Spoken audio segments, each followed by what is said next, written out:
Visayas. I am Gia Bailon together with my group mates. I am Crystal May. I am Jasmine Daulo. I am Hasmi Bawal. I am Shannon Haran. I'm Siti Patrick Daila. I am Oliver Palam. I am Fabi Anmuta. I am Lucien Fioriana. I am Ernst Teofilo Villas. I am Andrews Calito. I am January Alcanares. And I am Samantha Estelisa. Our topic for today is American regime. Hope you will learn something in today's discussion. Thank you. So, good morning, class. Good morning, ma'am. So, how was your day today? Okay, so before we start our discussion, please stand all first for our prayer. Presented by Miss Paulo.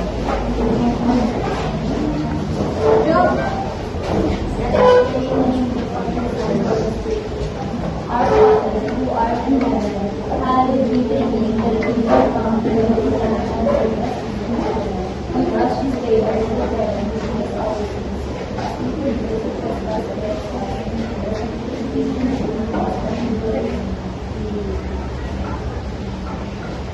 temptation, bago ko po ang lahat, tumatay ko na dahil na ko po na si Erin.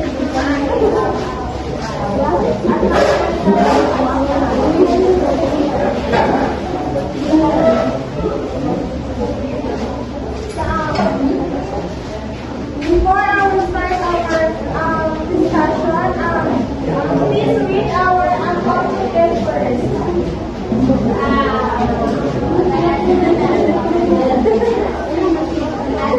At the end of the lesson, situations are expected to define the history of American regime and the literature included in the era. Describe the Philippine education system during American regime. Represent the diversity inspired by those correspondence schools and write an essay about the reaction in the given literary case. So, we have our motivational activity and the motivational activity entitled Use of Art. So, if you know the answer, please raise your right hand. Okay. And then go, what is this? Okay, chocolate. Next. Milk. Not? Milk. Sino yung uminom ng gatas tuwing umaga? Raisin.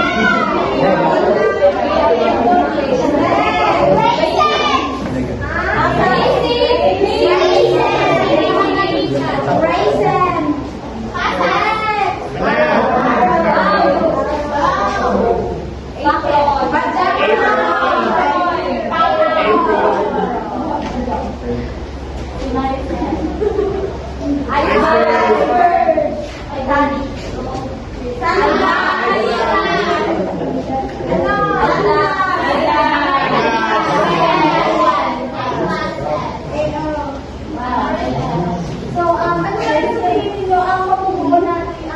Tignan ang letras o mga picture at ano kaya ang mabubuo na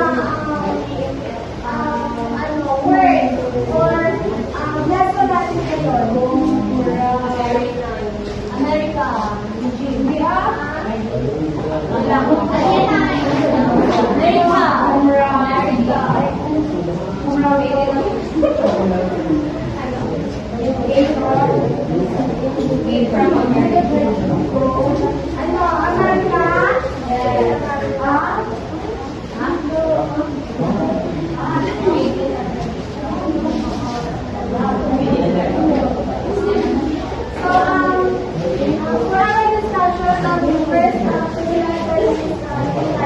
Good morning, everyone. So today we will start the lesson proper. So we have here the American regime in the Philippines. So during the American regime, which lasted from 1888 to 1946, the Philippines was under the control of the United States. So this started from when Spain gave the Philippines to America after the Spanish-American War.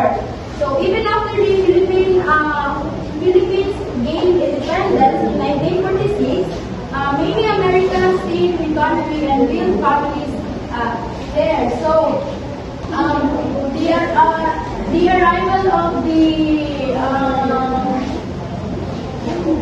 American settlement, the arrival of the American teacher and homicide. So the American government wanted to create a new public school system. So they sent teacher from the U.S. So the Education Act of 1901 allowed them to hire American teachers. So 80 former American soldiers first served to hire American teachers. 80 American soldiers served serve as teachers. So later, 48 teachers arrived on the ship Sheridan, and 523 more arrived on the ship Thomas. Because many arrived on the ship Thomas, they were called Thomasides. So the Thomasides taught English, math, science, geography, sports, and even household skills like sewing and cooking. So many of them eventually married Filipinos and lived in the country permanently. We have here the growth of American Filipino community. So by 1913, there were more than 1,400 mestizos with American blood. So by 1939, around 8,709 Americans were living in the Philippines, so mostly in America. So there are effects of education and culture. So number one is the free public education. America introduced free public education for all children, making learning more accessible to ordinary Filipinos. So this created a new middle class made up of educated individuals. Second is English as medium of instruction. So English became the language used in school. So because of this, Filipino students learn the American way of thinking, the American culture, and the American literature. So this greatly influenced how Filipino writers wrote during that time. So we have here the Philippine literature in English. So since English was now the language of schools, Filipinos started writing poems, stories, and essays in English. So at first, their words sounded imitative. So meaning they copied or followed the writing style of American authors because they were still learning the language. So early poems and stories showed simple grammar and basic vocabulary. So they were still practicing how to express themselves in English. So there were themes and forms of literature during the American regime. So first, the nationalism and independence. So even though Americans colonized the Philippines, Filipino writers still showed their love for the country. So they wrote about freedom, peace movements, independence, and Filipino identity. So also Filipino wrote in many forms such as news report, poems, short stories, plays, essays, and novels. So, these writings express feelings about colonization, everyday life, and the Filipino desire for freedom. So, in simpler form, during the American regime, the U.S. took control to the Philippines and introduced free education. American teacher called the Thomasites taught English and various subjects. So because of this, Filipinos learned the English language and were influenced by American culture. So Filipino writers started writing in English, although their early works were simple and copied American style. So despite of this, they wrote about their love for the country and their hope for independence.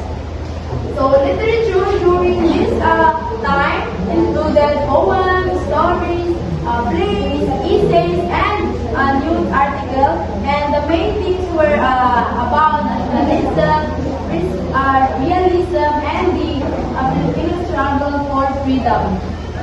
So now let's talk about the our second student of that. Miss Alberto will be introduced. So, good morning, class. So, Jose Corazon de Jesus, the simple duty was one of the main event names used by Jose Corazon de Jesus born on Jose Cecilio Ramon Acosto Original de Jesus on November 22 and 1894. So, a prolific writer and lyricist, he also used the following pseudonyms: Corazon Jacinto Tua, Anastasio Salapupang, Sundalong Lasing, Pipito Matintiman, Peter D, Ilaw Paru-Parong Asol, and Bayaning Baysugat. So, he was born on Santa Cruz, Manila to Vicente de Jesus of Santa Maria, Bulacan, and Susana Pangilinan of Pampanga. But he grew up on his father's hometown. Although he studied law at the Escuela de Derecho, he was an artist at art. So he also studied at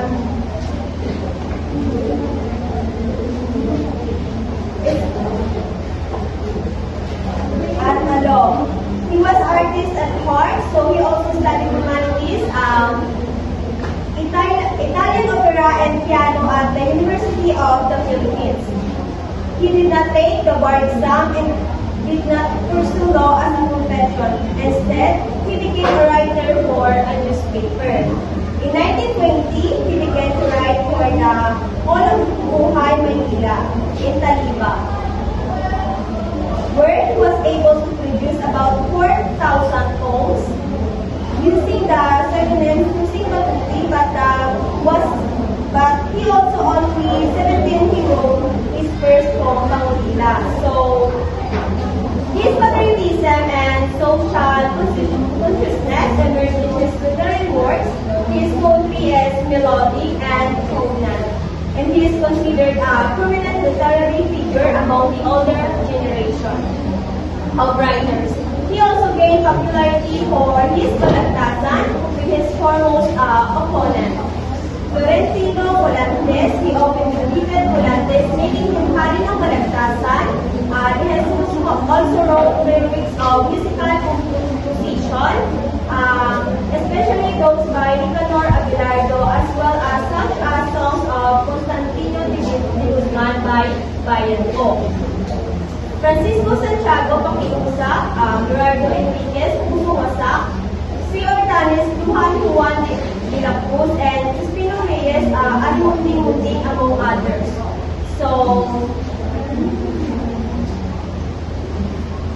teacher Jose Corazon de Jesus had many works that mainly focuses on expressing the Filipinos' desire for independence during the American occupation of the Philippines. But for now, let's focus on his poem Bayan Mo. So next, here are the rubrics for our activity. So I will group you into two groups, which is this is the group 1 and this is the group 2. So, make a poem that, you know, for the topic we have discussed earlier. So, will we start? So, tapos na ba ang lahat? Okay, group 1, maaari ba basahin yung inyong ginawa? So, group 1, our poem is entitled Wow.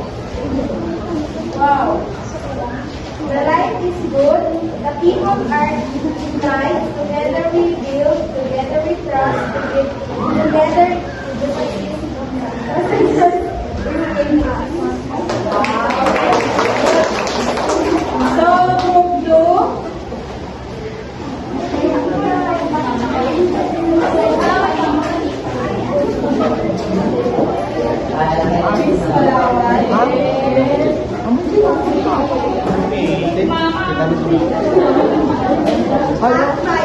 Bayan kong hirang tanan ng mahal, sa bawat ulat mo'y panakong tayo, mga bundok mo'y bantay ng atyaga, at hanggang tumangkin, awit ng pag-asa. Very good. Ang gagaling naman ng inyong mga ginawa. So ngayon, tayo naman ay tutungo sa ating identification o unang parte ng ating quiz. So, ang bawat isa ay maaari bang kumuha ng 1/4 upang ating sagutan ito. Lahat para sa ating identification.